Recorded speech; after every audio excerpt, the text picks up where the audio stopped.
জামাত চলাকালীন সময়ে নামাজে ইমামের কোনো ভুল হলে মুসল্লিরা যদি তাকবীর না দেয়, জামাত শেষে ভুল হওয়ার কথা না বলে, তাহলে নামাজ হবে কিনা?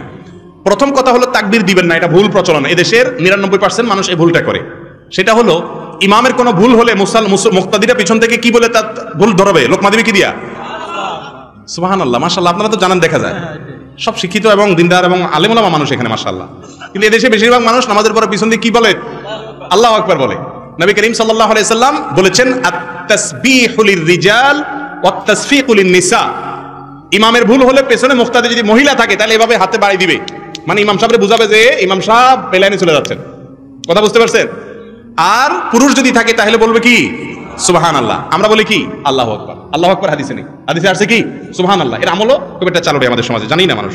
এটা হলো প্রথম কথা। দ্বিতীয় কথা হলো ইমাম সাহেবের ভুল হয়েছে, মুক্তাদিরাও লোকমা দেয় নাই, নামাজ শেষ হয়ে গেছে, এখন কি করবে? উত্তর হলো দেখতে হবে ভুলটা কোন ধরনের। যদি ফরজ ভুল হয়ে থাকে, ফরজ তরক হয়, যেমন ইমাম 4 রাকাত 3 রাকাত পড়ে সালাম ফিরে ফেলেছে, তাহলে তো নামাজ আবার পড়তে হবে বা ওই রাকাত পড়তে হবে।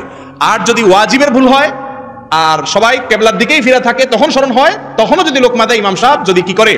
সুজদা দেয়, তাইলে নামাজ হয়ে যাবে। আর যদি হাঁটাচলা করে কথাবার্তা বলে তারপরে মনে হয়, তাহলে আবার নামাজ পড়তে হবে। আর যদি সুন্নাতের ভুল হয় তাহলে সেক্ষেত্রে কিছুই করা লাগবে না, নামাজ হয়ে গেছে ইনশাআল্লাহ।